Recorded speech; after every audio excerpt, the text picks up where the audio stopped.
أعوذ بالله من الشيطان الرجيم. بسم الله الرحمن الرحيم. الحمد لله الذي خلق السماوات والأرض وجعل الظلمات والنور ثم الذين كفروا بربهم يعدلون. هو الذي خلقكم من طين ثم قضى أجلا وأجل مسمى عنده ثم أنتم تمترون. وهو الله في السماوات وفي الأرض يعلم سركم وجهركم ويعلم ما تكسبون. وما تأتيهم من آية من آيات ربهم إلا كانوا عنها معرضين. فقد كذبوا بالحق لما جاءهم فسوف يأتيهم أنباء ما كانوا به يستهزئون. ألم يروا كم أهلكنا من قبلهم من قرن مكناهم في الأرض ما لم نمكن لكم وأرسلنا السماء عليهم مدرارا وجعلنا الأنهار تجري من تحتهم فأهلكناهم بذنوبهم وأنشأنا من بعدهم قرنا آخرين. ولو نزلنا عليك كتابا في قرطاس فلمسوه بأيديهم لقال الذين كفروا إن هذا إلا سحر مبين. وقالوا لولا أنزل عليه ملك ولو أنزلنا ملكا لقضي الأمر ثم لا ينظرون. ولو جعلناه ملكا لجعلناه رجلا وللبسنا عليهم ما يلبسون. ولقد استهزئ برسل من قبلك فحاق بالذين سخروا منهم ما كانوا به يستهزئون. قل سيروا في الأرض ثم انظروا كيف كان عاقبة المكذبين. قل لمن ما في السماوات والأرض قل لله كتب على نفسه الرحمة ليجمعنكم إلى يوم القيامة لا ريب فيه. الذين خسروا أنفسهم فهم لا يؤمنون. وله ما سكن في الليل والنهار وهو السميع العليم. قل أغير الله أتخذ وليا فاطر السماوات والأرض وهو يطعم ولا يطعم. قل إني أمرت أن أكون أول من أسلم ولا تكونن من المشركين. قل إني أخاف إن عصيت ربي عذاب يوم عظيم. من يصرف عنه يومئذ فقد رحمه وذلك الفوز المبين. وإن يمسسك الله بضر فلا كاشف له إلا هو وإن يمسسك بخير فهو على كل شيء قدير. وهو القاهر فوق عباده وهو الحكيم الخبير قل أي شيء أكبر شهادة قل الله شهيد بيني وبينكم وأوحي إلي هذا القرآن لأنذركم به ومن بلغ أئنكم لتشهدون أن مع الله آلهة أخرى قل لا أشهد قل إنما هو إله واحد وإنني بريء مما تشركون الذين آتيناهم الكتاب يعرفونه كما يعرفون أبناءهم الذين خسروا أنفسهم فهم لا يؤمنون ومن أظلم ممن افترى على الله كذبا أو كذب بآياته إنه لا يفلح الظالمون ويوم نحشرهم جميعا ثم نقول للذين أشركوا أين شركاؤكم الذين كنتم تزعمون ثم لم تكن فتنتهم إلا أن قالوا والله ربنا ما كنا مشركين انظر كيف كذبوا على أنفسهم وضل عنهم ما كانوا يفترون ومنهم من يستمع إليك وجعلنا على قلوبهم أكنة أن يفقهوه وفي آذانهم وقرا وإن يروا كل آية لا يؤمنوا بها حتى إذا جاءوك يجادلونك يقول الذين كفروا إن هذا إلا أساطير الأولين وهم ينهون عنه وينأون عنه وإن يهلكون إلا أنفسهم وما يشعرون ولو ترى إذ وقفوا على النار فقالوا يا ليتنا نرد ولا نكذب بآيات ربنا ونكون من المؤمنين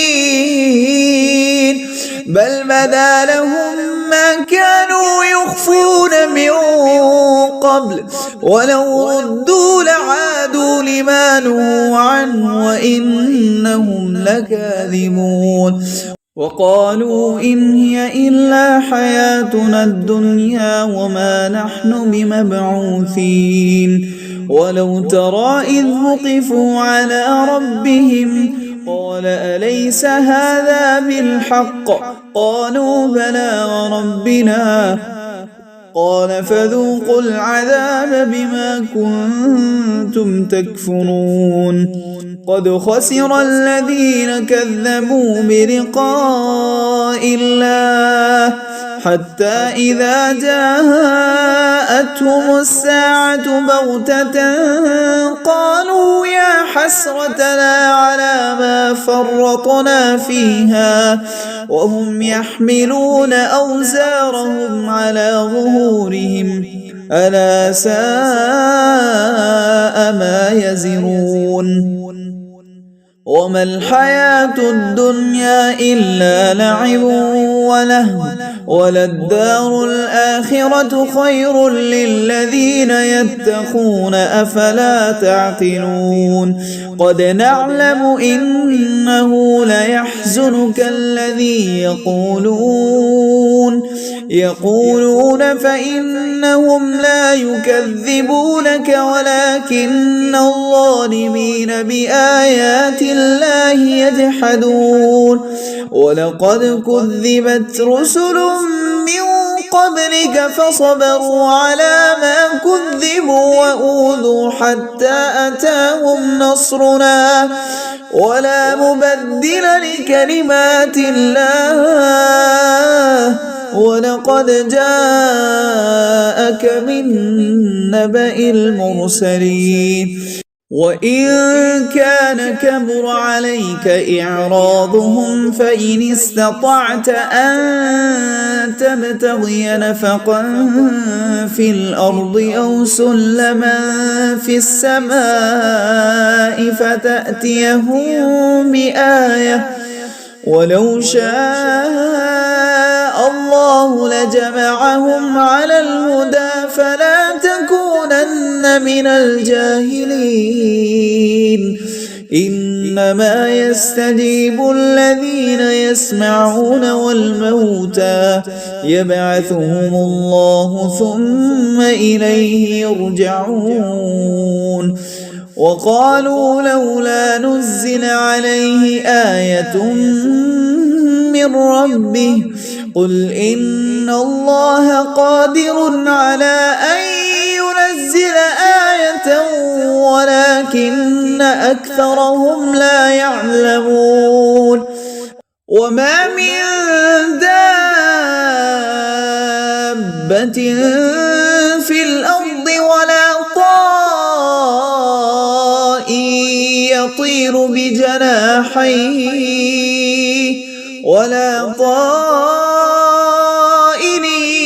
يطير بجناحيه إلا أمم أمثالكم ما فرطنا في الكتاب من شيء ثم إلى ربهم يحشرون والذين كذبوا بآياتنا صم وبكم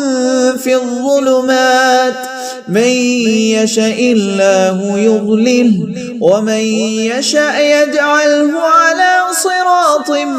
مستقيم قل أرأيتكم إن أتاكم عذاب الله أو أتتكم الساعة أغير الله تدعون إن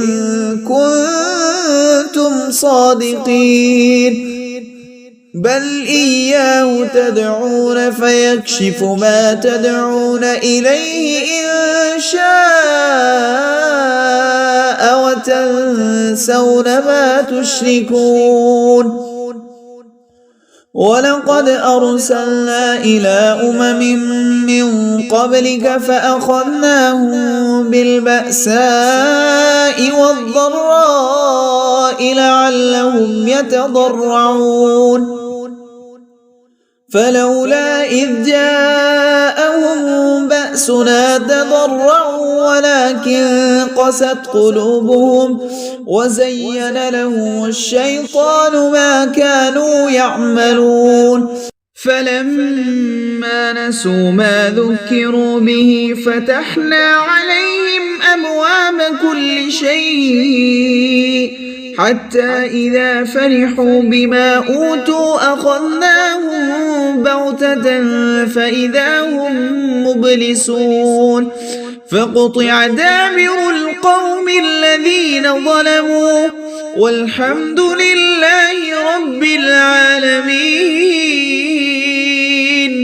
فقطع دابر القوم الذين ظلموا والحمد لله رب العالمين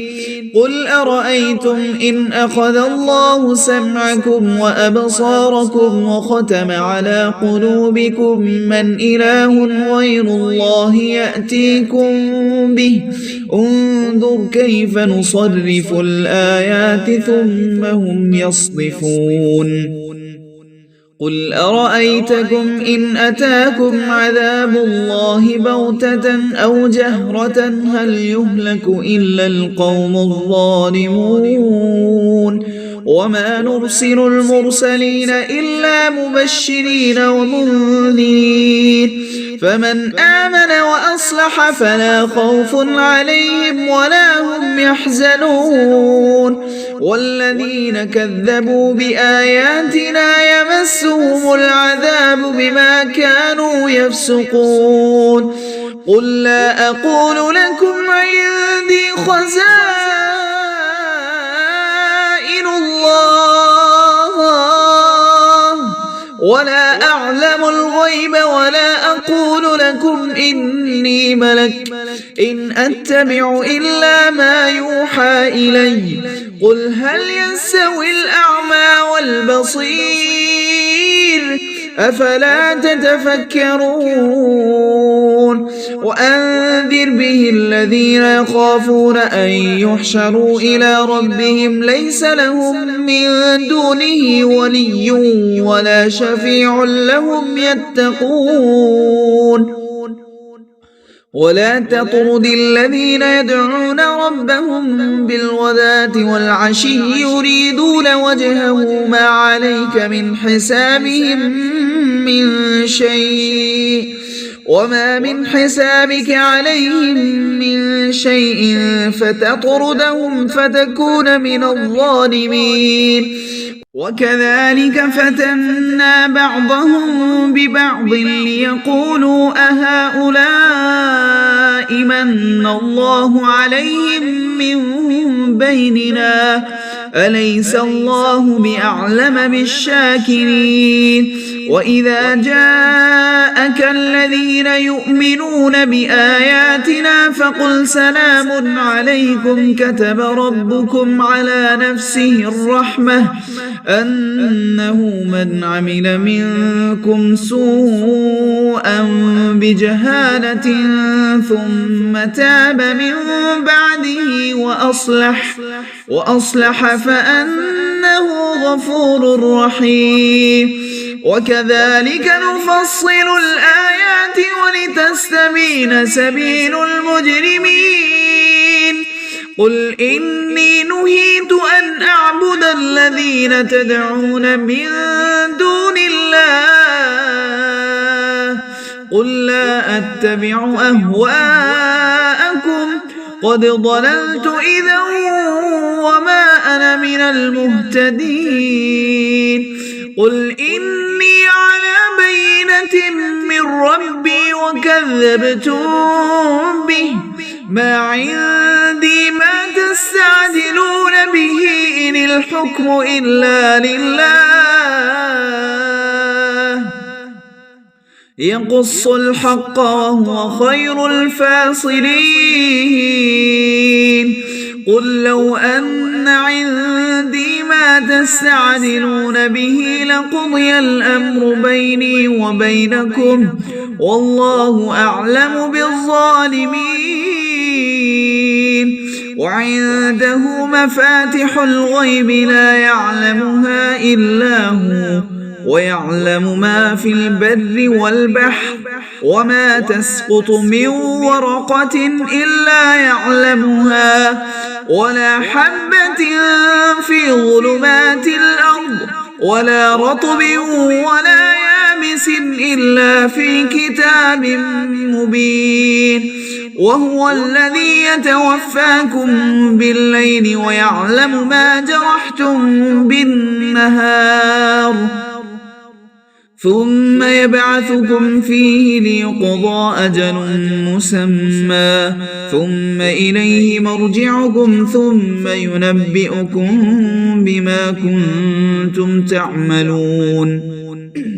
وهو القاهر فوق عباده ويرسل عليكم حفظة حتى إذا جاء أحدكم الموت توفته رسلنا وهم لا يفرطون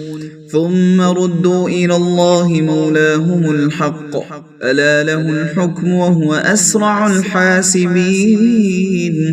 قل من ينجيكم من ظلمات البر والبحر تدعونه تضرعا وخفية لئن أنجانا من هذه لنكونن من الشاكرين قل الله ينجيكم منها ومن كل كرب ثم أنتم تشركون قل هو القادر على أن يبعث عليكم عذابا من فوقكم أو من تحت أرجلكم أو يلبسكم شيعا ويذيق بعضكم بأس بعض انظر كيف نصرف الآيات لعلهم يفقهون وكذب به قومك وهو الحق قل لست عليكم بوكيل لكل نبأ مستقر وسوف تعلمون وإذا رأيت الذين يخوضون في آياتنا فأعرض عنهم حتى يخوضوا في حديث غيره وإما ينسينك الشيطان فلا تقعد بعد الذكرى مع القوم الظالمين وما على الذين يتقون من حسابهم من شيء ولكن ذكرى لعلهم يتقون وذر الذين اتخذوا دينهم لعبا ولهوا وغرتهم الحياة الدنيا وذكر به أن تبسل نفس بما كسبت ليس لها من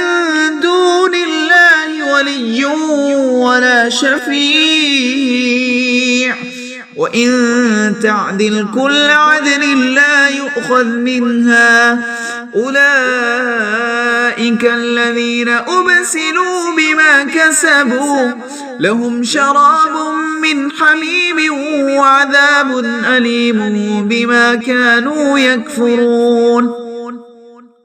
قل أندعو من دون الله ما لا ينفعنا ولا يضرنا ونرد على أعقابنا بعد إذ هدانا الله كالذي استهوته الشياطين في الأرض حيران له أصحاب يدعونه إلى الهدى ائتنا قل إن هدى الله هو الهدى وأمرنا لنسلم لرب العالمين وأن أقيموا الصلاة واتقوه وهو الذي إليه تحشرون وهو الذي خلق السماوات والأرض بالحق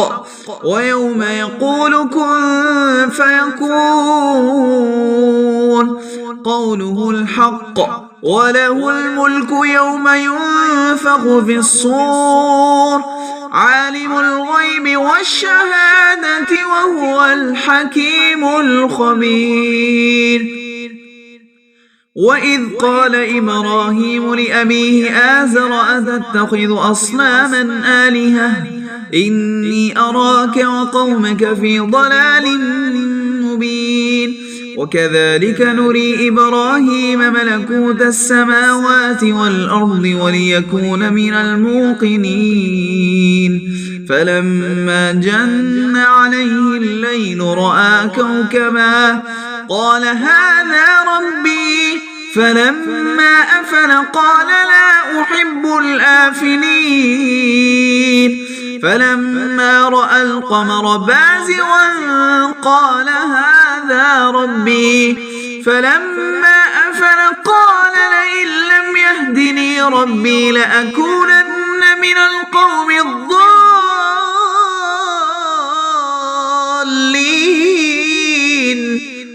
فلما رأى الشمس بازغة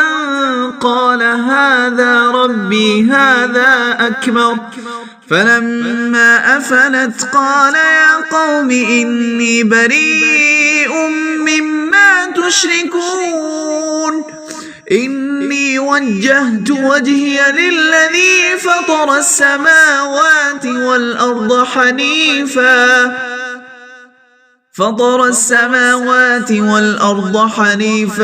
وما كان من المشركين وحاجه قومه قال أتحاجوني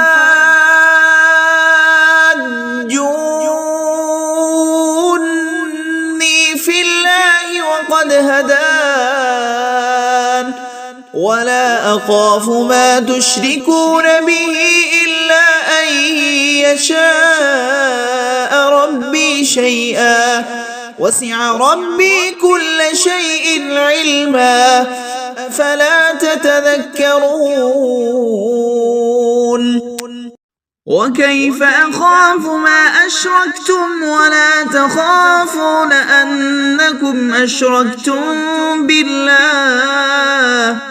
ولا تخافون أنكم أشركتم بالله ما لم ينزل به عليكم سلطانا فأي الفريقين أحق بالأمن إن كنتم تعلمون الذين آمنوا ولم يلبسوا إيمانهم بظلم أولئك لهم الأمن وهم مهتدون وتلك حجتنا آتيناها إبراهيم على قومه نرفع درجات من نشاء إن ربك حكيم عليم ووهبنا له إسحاق ويعقوب كلا هدينا ونوحا هدينا من قبل ومن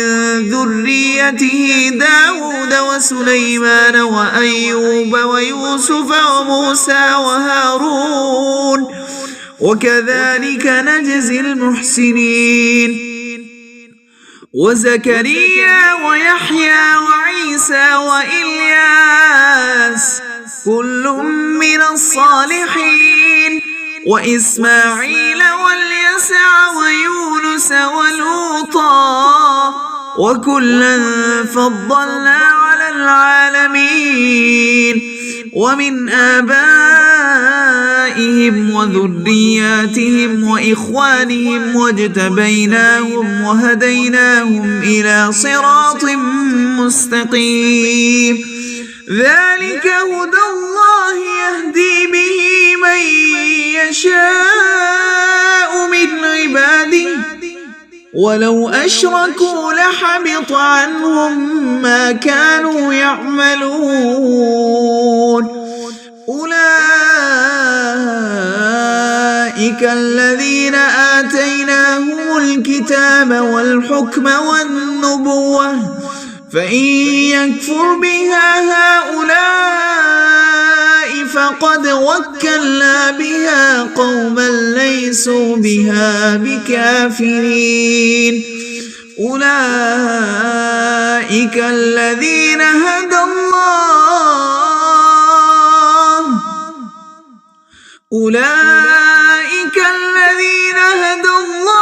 فبهداه مقتدي قل لا أسألكم عليه أجرا إن هو إلا ذكرى للعالمين وما قدروا الله حق قدره إذ قالوا ما أنزل الله على بشر من شيء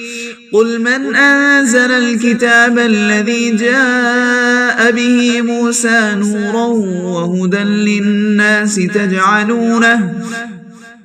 للناس تجعلونه قراطيس تبدونها وتخفون كثيرا وعلمتم ما لم تعلموا أنتم ولا آباؤكم قل الله ثم ذرهم في خوضهم يلعبون وهذا كتاب أنزلناه مبارك مصدق الذي بين يديه ولتنذر أم القرى ومن حولها والذين يؤمنون بالآخرة يؤمنون به وهم على صلاتهم يحافظون ومن أظلم ممن افترى على الله كذبا أو قال أوحي إلي ولم يوح إليه شيء ومن قال سأنزل مثل ما أنزل الله ولو ترى إذ الظالمون في غمرات الموت والملائكة باسطوا أيديهم أخرجوا أنفسكم اليوم تجزون عذاب الهون بما كنتم تقولون على الله غير الحق وكنتم عن آياته تستكبرون ولقد جئتمونا فرادا كما خلقناكم أول مرة وتركتم ما خولناكم وراء ظهوركم وما نرى معكم شفعاءكم الذين زعمتم أنهم فيكم شركاء لقد تقطع بينكم وضل عنكم ما كنتم تزعمون إن الله فالق الحب والنوى يخرج الحي من الميت ومخرج الميت من الحي ذلكم الله فأنى تؤفكون فالق الإصباح وجعل الليل سكنا والشمس والقمر حسبانا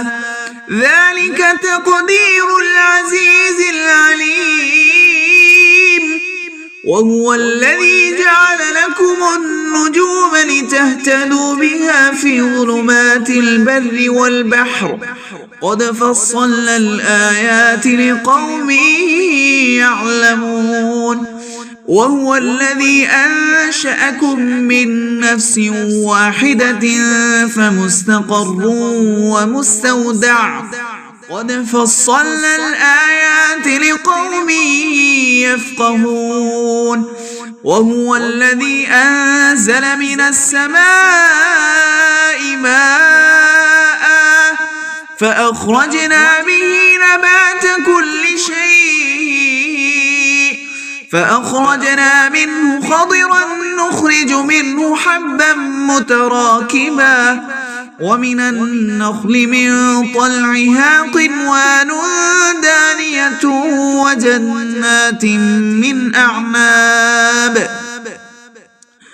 وجنات من أعناب والزيتون والرمان مشتبها وغير متشابه انظروا إلى ثمره إذا أثمر وينعه إن في ذلكم لآيات لقوم يؤمنون وجعلوا لله شركاء الجن وخرقوا له بنين وبنات بغير علم سبحانه وتعالى عما يصفون بديع السماوات والأرض أنى يكون له ولد ولم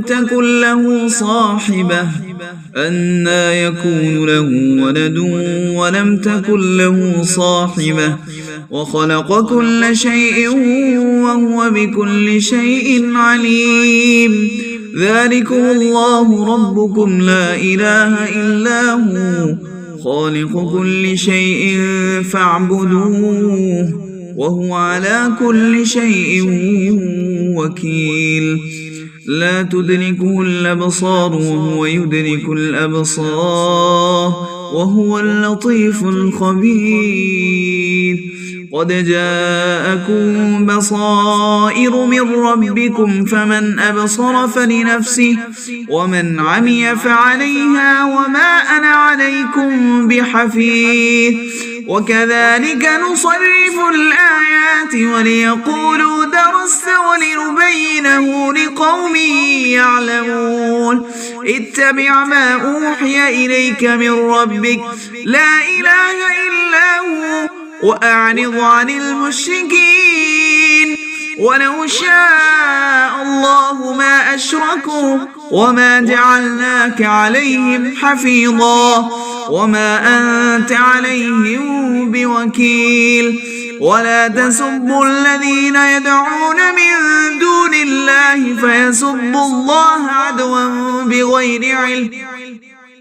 كذلك زينا لكل أمة عملهم ثم إلى ربهم مرجعهم فينبئهم بما كانوا يعملون وأقسموا بالله جهد أيمانهم لئن جاءتهم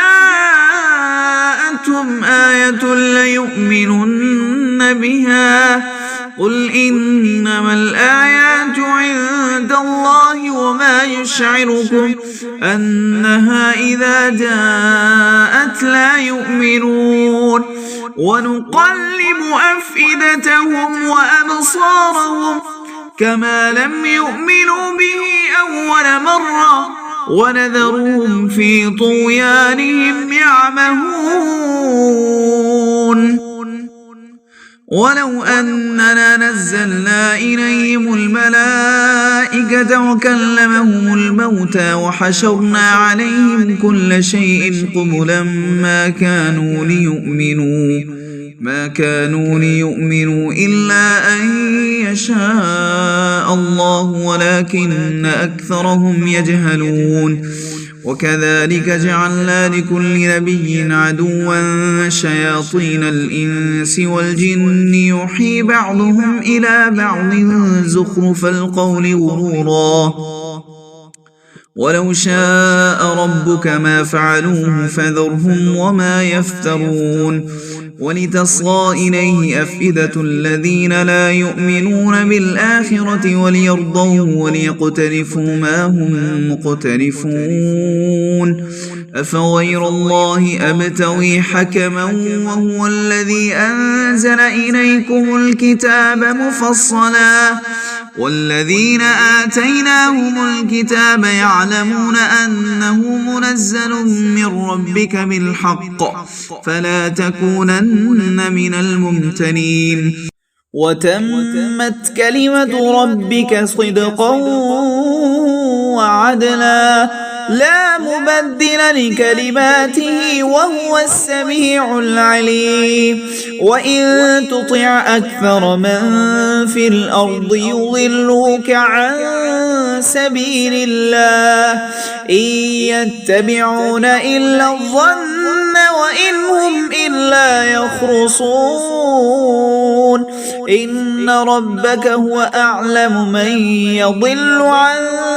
سبيله وهو أعلم بالمهتدين فكلوا مما ذكر اسم الله عليه إن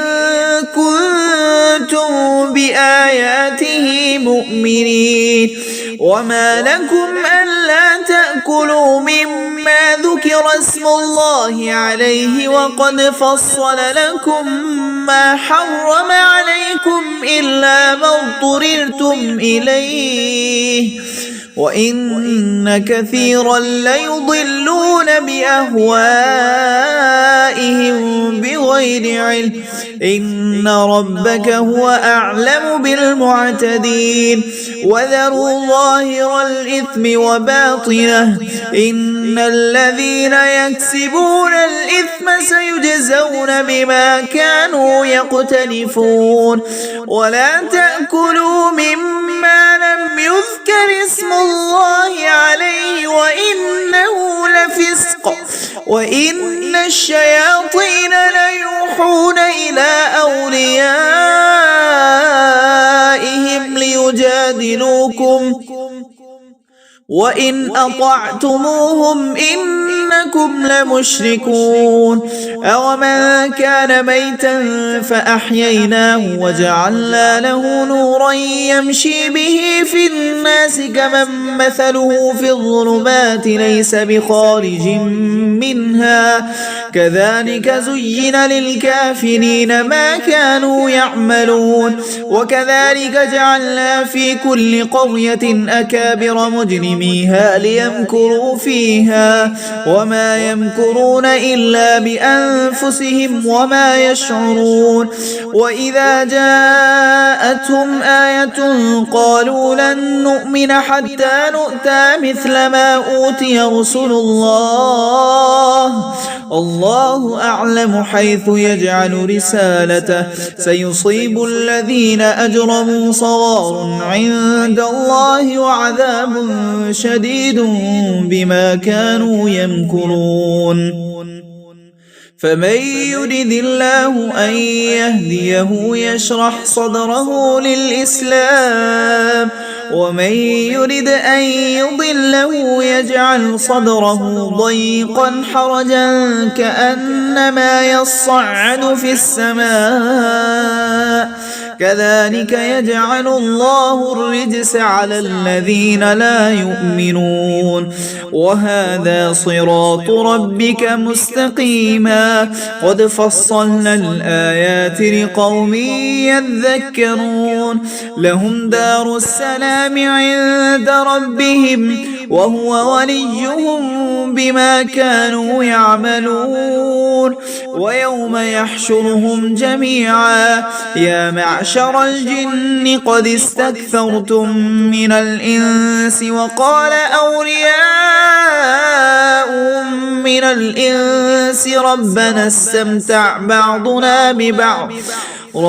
استمتع بعضنا ببعض وبلغنا أجلنا الذي أجلت لنا قال النار مثواكم خالدين فيها إلا ما شاء الله إن ربك حكيم عليم وكذلك نولي بعض الظالمين بعضا بما كانوا يكسبون يا معشر الجن والإنس ألم يأتكم رسل منكم يقصون عليكم آياتي وينذرونكم لقاء يومكم هذا قالوا شهدنا على أنفسنا وغرتهم الحياة الدنيا وشهدوا على أنفسهم أنهم كانوا كافرين ذلك أن لم يقل ربك مهلك القرى بظلم وأهلها غافلون ولكل درجات مما عملوا وما ربك بغافل عما يعملون وربك الغني ذو الرحمة إن يشأ يذهبكم ويستخلف من بعدكم ما يشاء كما أنشأكم من ذرية قوم آخرين إنما توعدون لآت وما أنتم بمعجزين قل يا قوم اعملوا على مكانتكم إني عامل فسوف تعلمون من تكون له عاقبة الدار إنه لا يفلح الظالمون وجعلوا لله مما ذرأ من الحرث والأنعام نصيبا فقالوا هذا لله بزعمهم وهذا لشركائنا فما كان لشركائهم فلا يصل إلى الله وما كان لله فهو يصل إلى شركائهم ساء ما يحكمون وكذلك زين لكثير من المشركين قتل أولادهم شركاؤهم ليردوهم وليلبسوا عليهم دينهم ولو شاء الله ما فعلوه فذرهم وما يفترون وقالوا هذه أنعام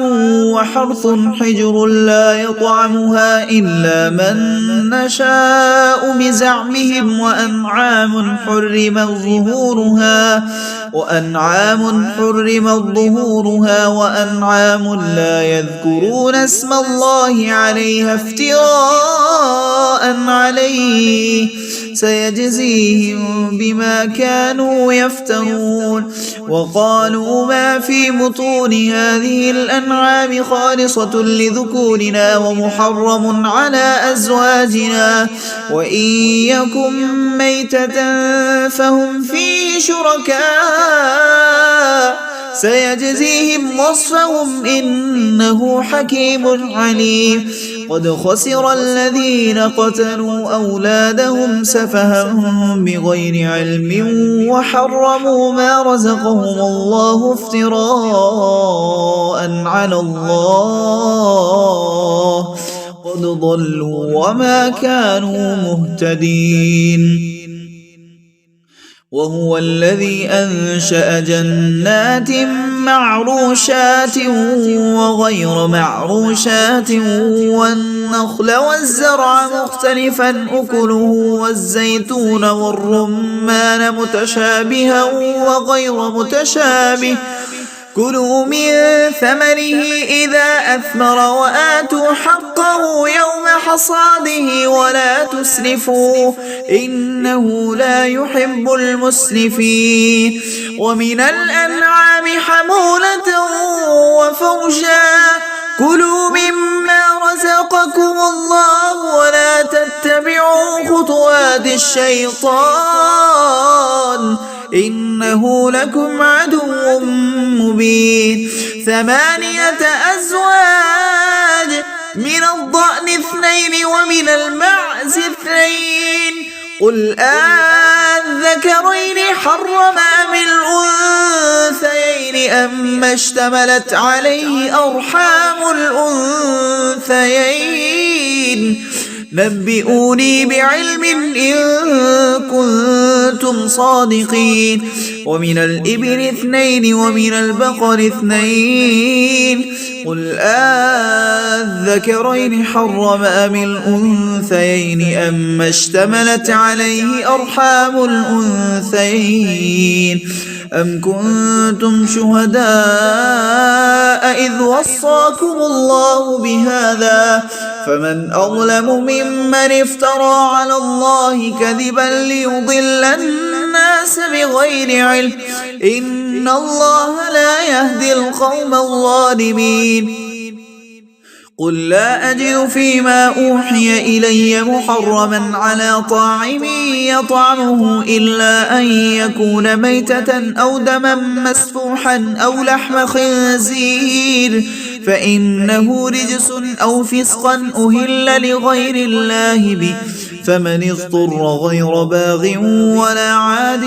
فإن ربك غفور رحيم وعلى الذين هادوا حرمنا كل ذي ظفر ومن البقر والغنم حرمنا عليهم شحومهما إلا ما حملت ظهورهما أو الحوايا أو ما اختلط بعظم ذلك جزيناهم ببغيهم وإنا لصادقون فإن كذبوك فقل ربكم ذو رحمة واسعة ولا يرد بأسه عن القوم المجرمين سيقول الذين أشركوا لو شاء الله ما أشركنا ولا آباؤنا ولا حرمنا من شيء كذلك كذب الذين من قبلهم حتى ذاقوا بأسنا قل هل عندكم من علم فتخرجوه لنا إن تتبعون إلا الظن وإن أنتم إلا تخرصون قل فلله الحجة البالغة فلو شاء لهداكم أجمعين قل هلم شهداءكم الذين يشهدون أن الله حرم هذا فإن شهدوا فلا تشهد معهم ولا تتبع أهواء الذين كذبوا بآياتنا والذين لا يؤمنون بالآخرة وهم بربهم يعدلون قل تعالوا أتل ما حرم ربكم عليكم ألا تشركوا به شيئا وبالوالدين إحسانا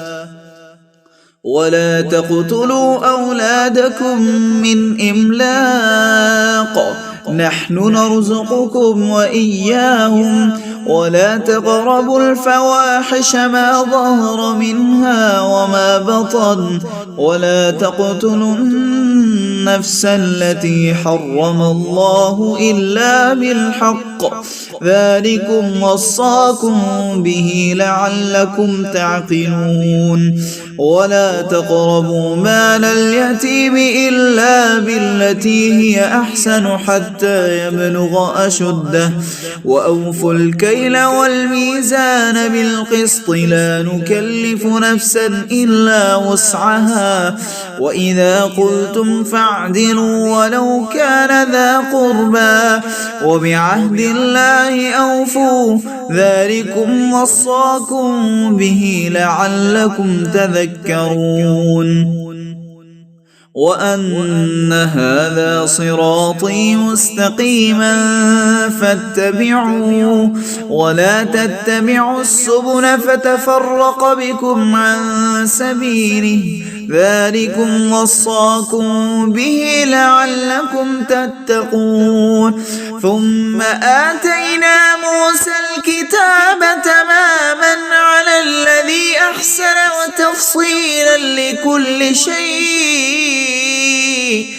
وتفصيلا لكل شيء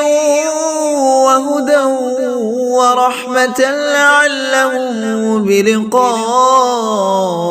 ربهم يؤمنون وهذا كتاب أنزلناه مبارك فاتبعوه واتقوا لعلكم ترحمون أن تقولوا إنما أنزل الكتاب على طائفتين من قبلنا وإن كنا عن دراستهم لغافلين أو تقولوا لو أننا أنزل علينا الكتاب لكنا أهدى منهم فقد جاءكم بينة من ربكم وهدى ورحمة فمن أظلم ممن كذب بآيات الله وصدف عنها سنجزي الذين يصدفون عن آياتنا سوء العذاب بما كانوا يصدفون هل ينظرون إلا أن تأتيهم الملائكة أو يأتي ربك أو يأتي بعض آيات ربك يوم يأتي بعض آيات ربك لا ينفع نفسا إيمانها لم تكن آمنت من قبل أو كسبت في إيمانها خيرا قل انتظروا إنا منتظرون إن الذين فرقوا دينهم وكانوا شيعا لست منهم في شيء إنما أمرهم إلى الله ثم ينبئهم بما كانوا يفعلون من جاء بالحسنة فله 10 أمثالها ومن جاء بالسيئة فلا يجزى إلا مثلها وهم لا يظلمون قل إنني هداني ربي إلى صراط مستقيم دينا قيما ملة إبراهيم حنيفا وما كان من المشركين قل إن صلاتي ونسكي ومحياي ومماتي لله رب العالمين لا شريك له وبذلك أمرت وأنا أول المسلمين قل أغير الله أبغي ربا وهو رب كل شيء ولا تكسب كل نفس إلا عليها ولا تزر وازرة وزر أخرى ثم إلى ربكم مرجعكم فينبئكم بما كنتم فيه تختلفون وهو الذي جعلكم خلائف الأرض ورفع بعضكم فوق بعض درجات ورفع بعضكم فوق بعض درجات ليبلوكم فيما آتاكم إن ربك